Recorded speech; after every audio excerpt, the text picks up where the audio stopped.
Hi, welcome to Avi's Kosher Kitchen. It's me, Avi, and as always, I'm going to start with a l'chaim. Baruch atah Adonai Eloheinu melech haolam shakol niyeh v'baro.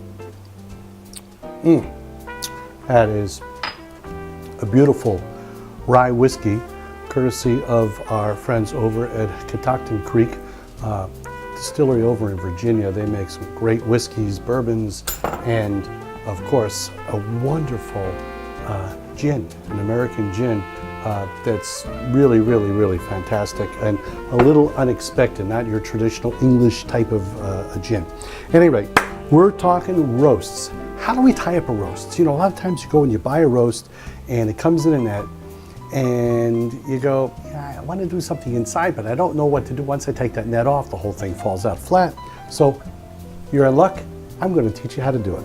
Okay, I have a beautiful lamb roast here. Now you could do this with a beef roast if you wanted to, or any kind of roast really, turkey. Okay, but I have to be using lamb. This is courtesy of our friends over at Whole Foods, 100% grass-fed, pastured, sustainable, all the great stuff. You know, no antibiotics, no growth hormones, and probably, in my opinion, the healthiest meat in America. At any rate, why would we want to take that net off that a lot of the times the roasts come in and tie it up? What are we, what are we trying to prove? So let me show you something. If I flip this over and I open it up, look at that.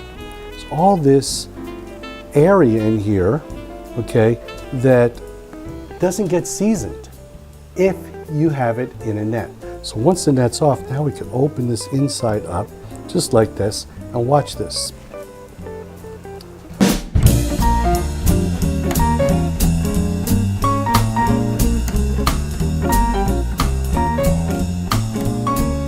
So once you've seasoned it up, okay, now we just take it, fold it back in like it was originally, and here you've got that lamb. Now we want to keep that shape. We want it to keep that shape.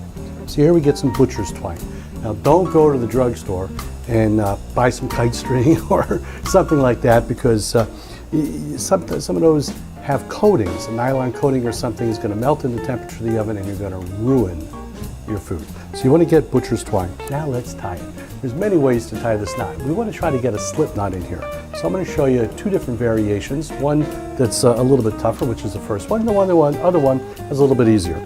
So we're going to pull up our long end of the string, just like this. Take our short end, wrap it around one time, go underneath it. Wrap it around a second time on top with the string coming through underneath, just like that.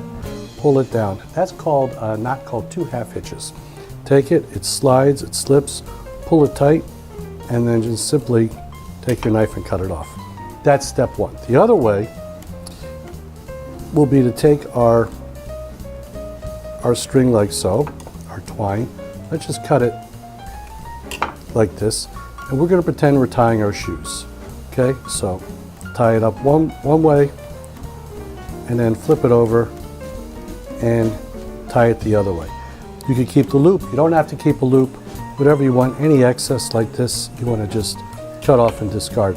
I prefer the first way. It's quick, it's easy, it slips in there really nicely, and you're good to go. Now, when you do this, the thing is that you want to make sure it's tied up nice, but you don't have to overdo it. You don't have to do 10 different cuts. I got 3. Put one more up right up here in the beginning, and then that'll be it. And it'll be ready for us to season the outside and get it going. Now, of course, that seasoning of the outside and getting it going is going to be another video. So should be a link down here or in the description. Click on it and find out how I prepare this great lamb roast from Whole Foods.